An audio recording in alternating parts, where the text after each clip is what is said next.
Hablaremos hoy de pueblos en los cuales se ha creído que algunos mortales podían tener poderes sobre el sol, sobre el viento, sobre las lluvias, sobre la meteorología.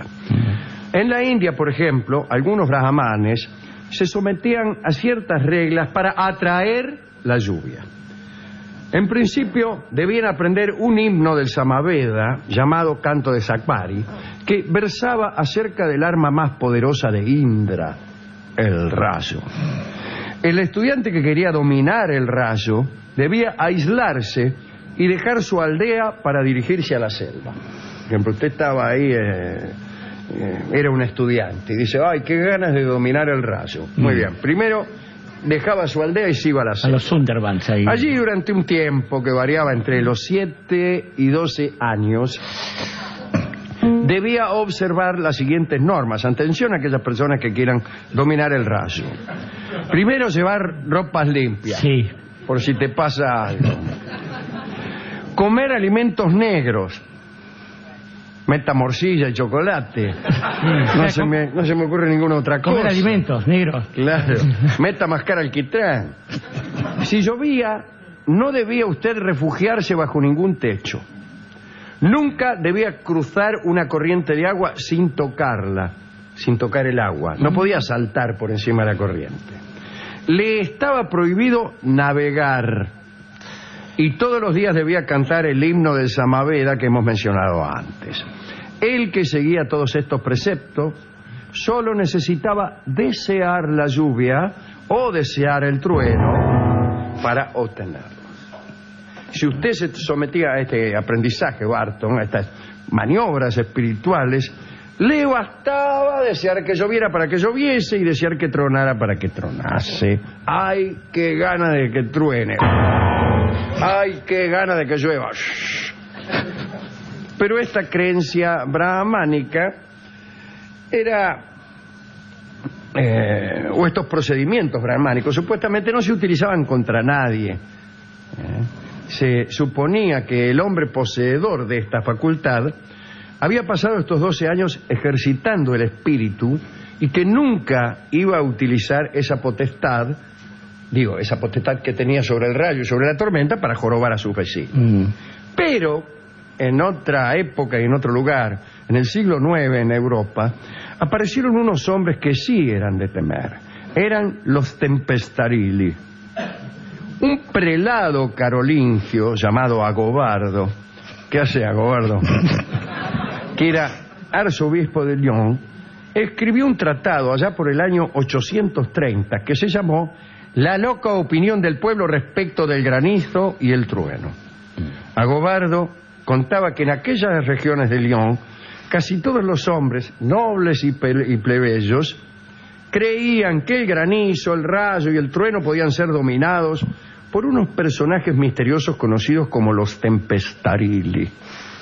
Eran básicamente gestores de temporales, pero producían estos fenómenos, que casi siempre eran furiosos, para hacer daño. Para hacer daño.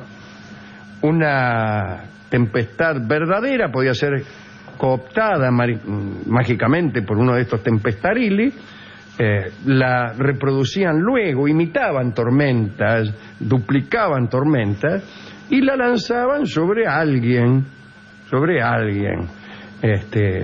Agobardo decía que los campesinos estaban tan cegados por su creencia que pudo ver en una asamblea vecinal presentar a 4 personas consideradas Tempestarili que fueron condenadas a la lapidación, es decir, le tiraban piedras. La creencia estaba tan arraigada que apareció también la contrapartida de los Tempestarili, que eran los defensores. ¿Defensores qué? Defensores contra los Tempestarili. Procuraban detener los poderes meteorológicos de los Tempestarili. Desde luego a cambio de un estipendio, ¿no? Eso vino a traerle problemas con los funcionarios de la Iglesia, porque el papel benéfico de los defensores se asimilaba al de los sacerdotes.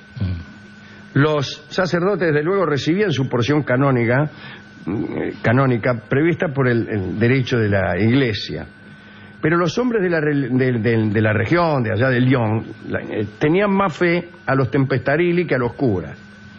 Entonces los sacerdotes tiraron la bronca. Y entonces se persiguió a quienes hacían tormentas, pero también a los otros, a los que trataban de impedir que se desencadenaran. Para Agobardo, autor del tratado de donde hemos sacado esta información, todo este asunto revelaba la influencia del maligno. ¿Qué le dije? Los medios, yo también. Sí. Desde el primer momento supe que aquí era el mismo Mandinga el que andaba detrás de todo esto. Mandinga, dice Agobardo, confundía el espíritu de los cristianos para extender las paganerías. Me gusta esa palabra, ¿eh? No las panaderías. Las paganerías, que son maneras paganas. Que abren temprano también. Y desde luego para perjudicar a la iglesia. Agobardo empezó entonces a demostrar la falsedad de esta creencia en los tempestarili a fuerza de citas bíblicas. Decía, por ejemplo, si el poder de los tempestarili es real, debe encontrarse la prueba de eso en las Escrituras. Y como allí no hay nada escrito, eso es prueba suficiente de que todo es una colección de mentiras. A eso se le llamaba pensar. Hubo una discusión al respecto, incluso una discusión. Alguien le dijo a Agobardo que eludía en su discurso un asunto importante. ¿Quién sino un poderoso había desatado el diluvio? Agobardo decía que el gestor de esas lluvias no había sido un mortal cualquiera. Tenía razón. En fin, discusiones de ese interés, más o menos. En el siglo XIV nos salteamos a la torera las discusiones de Agobardo. Sí, señor, 6 siglos. Bernardino de Siena escribió también acerca de esta superstición, con independencia del texto de Agobardo, es decir, no había ningún director de la radio que le obligara a seguir. Decía que los tempestarili eran hombres procedentes de una región mítica llamada Magonia.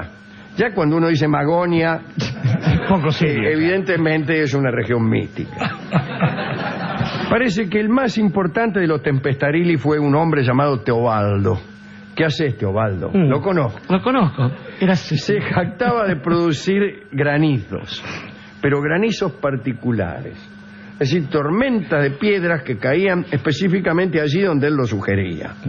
Hasta tal punto llegaba su precisión que muchos hombres denunciaron que una lapidación celestial había caído solo sobre sus cabezas.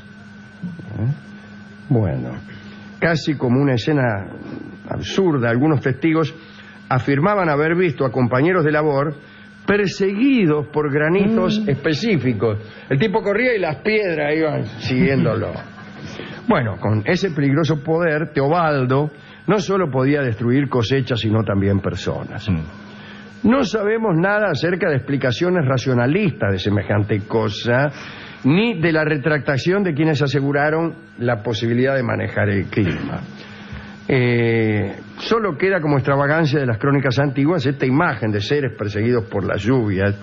Lo que sí sabemos históricamente fue que Teobaldo fue castigado, murió lapidado por los aterrorizados creyentes en la campiña de Lyon al comienzo del siglo X. Como se ha dicho cuando hablábamos de las brujas, lo más peligroso era que te creyeran. Claro. No es como en estos siglos que vivimos donde se castiga el fraude. No, allí se castigaba la veracidad. Si vos ejercés la brujería en la actualidad, por ahí, yo no creo, pero por ahí te meten en cana, ponele por ejercicio ilegal de la medicina o por estafa. O te dan el Nobel también. Pues, claro, también. Porque le vendías polvitos de perlimpimpín o de la Madre Celestina a los giles, sí. Y como ese polvillo no servía para nada, te castigaban. Claro. Pero en la antigüedad te castigaban si el polvillo servía. Te castigaban por brujo. En este caso, este pobre hombre, Teobaldo, fue castigado porque los campesinos creían que podía dominar la tormenta. ¿Qué cosa? Un tipo que pronosticaba granizo que muriera bajo piedra. Es raro, digo. Sí, sí, Su claro. propia medicina, de algún modo, ¿no? Está muy bien, sí. Yo creo que el clima es un asunto psicológico. Totalmente de acuerdo. A mí me lo dijo Rolón. Sí. Basta desear mucho una cosa para que suceda. ¿No es esa la psicología? Claro. Bueno, antes de que usted dedique esto, yo diría que quiero acordarme de Baigorri Velar, ¿se acuerda? El Baigorri Velar, ¿cómo no? El señor que sabía hacer estas cosas. El señor que hacía llover, que había inventado una máquina para hacer llover. Y que se demostró después que no era tan alocado tirar cosas para arriba para que llueva, no como se hace ahora, alocado, ¿no? Lo hacen ahora. Ahora, de hecho, se hace. Claro. Pero bueno, murió burlado por todo el vecindario, el pobre Baigorri Velar. Pasa eso en los barrios, Sí, veo cómo es la pasa gente. eso.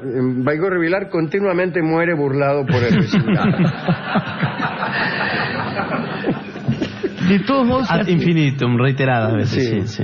se hace difícil dedicar esto a alguien, viendo gente como Agobardo o como Teobaldo, que se merece un destino mejor, como trabajar en alguna obra de Shakespeare, por ejemplo, y no andar muriendo lapidado après la letra en este caso. Pero me parece, Alejandro, que es interesante distinguir a aquellos que se proponen algún tipo de beneficio respecto de las fuerzas de la naturaleza, de beneficio generalizado y no maleficio. Esto es, alguien que propone, inventa el paraguas, supongamos, o las paradas estas de los micros donde uno se pone el resguardo de la lluvia, pero sí, en cambio, criticar a aquellos que cambiaban una superstición por otra, porque convengamos que si bien es cierto que muchos de estos tipos eran unos estafadores, cambiar esa superstición por la de tener buena conducta para que no llueva o para que llueva en otro lugar, me parece un ejercicio de estafa semejante. Digo, sí. Mezclar la moral con la meteorología es una cosa que no le sale bien a ninguno. Así que yo coincido con usted que es una cuestión psicológica, porque todos sabemos que basta que uno tenga algún tipo de clima interno, o sea, fiebre, por ejemplo, o bien amor, o cualquier otra cosa. O llanto. O llanto, que también es una forma de llover, después de todo, para no hablar de otras más complicadas. Para además saber que el clima se sufre subjetivamente. Ande yo caliente, dice un refrán, y cuídense los demás. Digo, uno no tiene por qué imponer su propio clima a los de los demás, porque tampoco uno sabe que haya un buen clima. A algunos les gusta la lluvia, a mí, por ejemplo, a otros les gusta el sol. De modo que mientras uno tenga un clima propio, poco importa que el resto crean que, en un sentido peyorativo, estamos bajo una tarde gris. Tarde gris se llama el tango que vamos a escuchar ahora, pero si usted me permite, yo quiero hacer un agregado acerca del llanto y otras formas más complicadas de lluvias corporales. En griego, la palabra los griegos creían que la lluvia provenía de las aguas menores de Zeus. Sí. Es decir, pensaban que cuando Zeus orinaba, llovía. Pero curiosamente, la palabra griega que designa a las aguas menores y la que designa el cielo es la misma. Es la misma. Y ha llegado a nosotros bastante parecida también. Vías urinarias y el cielo era Urano. Uranos, claro. Urano. Siquiera la misma palabra, o al menos la misma raíz, la que designaba a un acto urinario de un suceso del topos Uranos. Del topos Uranos. Ahora, imagínense, eso nos hace pensar en aquellos disfraces que cobraba Zeus, esos deliberados disfraces para seducir gente. ¿Qué habrá sido lo de lluvia dorada después de todo, no? Zeus que se convirtió en lluvia dorada para seducir a una dama. Sí. Yo creo que se equivocaba. Que se equivocaba. Yo creo que se equivocaba. Pero sí, yo estoy de acuerdo. Le digo yo que he sido lluvia dorada, entre otras muchísimas cosas. Lo he visto decir. He regado con mi áurea lluvia campos absolutamente infértiles. Y cuánta lluvia dorada, no la mía que no vale nada, pero cuánta lluvia dorada de Zeus. Para tanta tierra baldía. Para tanta tierra baldía. Tarde gris, canta Jorge Vidal.